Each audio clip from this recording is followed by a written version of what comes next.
What if Greater India still existed today? Imagine a nation stretching from the rugged mountains of Afghanistan to the lush deltas of Bangladesh, from the snow-capped Himalayas of Nepal to the deep blue coasts of Sri Lanka, united under one flag, one name.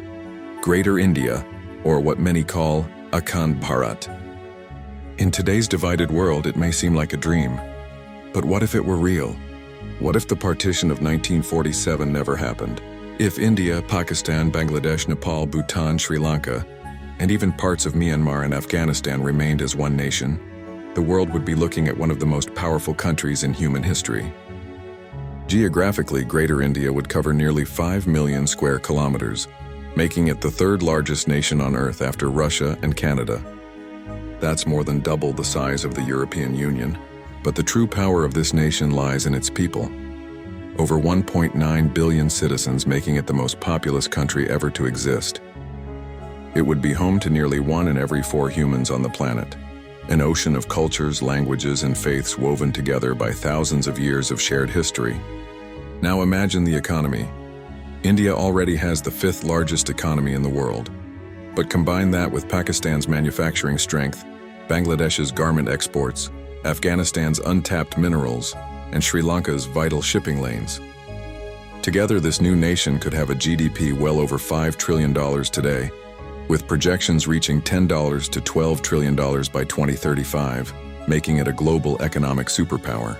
The nation would dominate in tech, textiles, tourism, agriculture, defense manufacturing, and space research.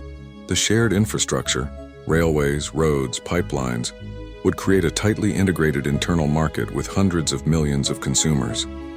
Global corporations would compete for access, and the country would hold massive influence in world trade organizations, BRICS, G20, and beyond. In terms of military strength, Greater India would be unmatched in the region. India already has the 4th most powerful military globally, and by combining forces with Pakistan, Bangladesh, and others, it would form a defense juggernaut. Over 6 million active and reserve troops, advanced weaponry, a combined nuclear arsenal, and total control over the Indian Ocean region. Ports from Chabahar to Colombo would provide deep naval access, while Himalayan borders would become a secure natural wall.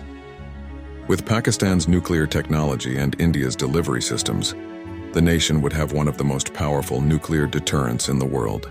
Add cyber warfare, air superiority, and missile defense systems, and you have a military that could rival the US, Russia, and China. But Greater India isn't just about weapons and numbers. It would be a cultural and spiritual giant, rooted in ancient civilizations and yet fully modern.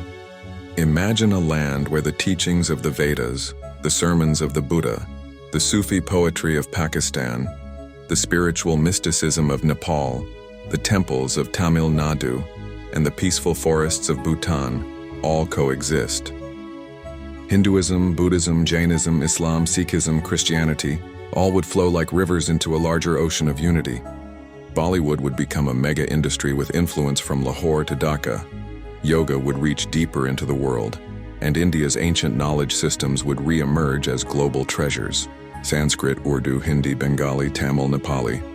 Imagine a united government supporting all these languages equally, not as rivals, but as expressions of one great civilization. Now think about global politics. Greater India would change the entire balance of power in Asia and the world. China would face a strong, unified neighbor. The United States would pursue even closer ties.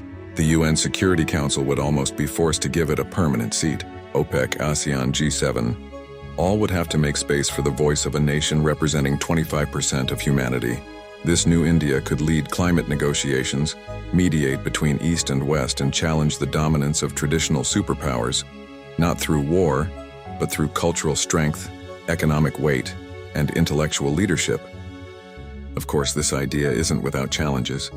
With so much diversity, managing religious, ethnic, and regional differences would require strong federal systems, equal justice, and visionary leadership. Historical wounds, especially from the partition, would need healing, socially, politically, and emotionally.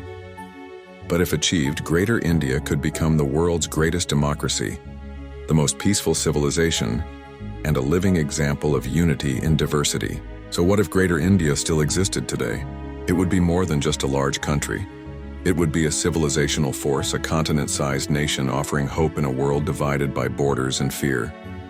Not a country built by conquest, but by shared history, ancient values, and a collective dream for the future.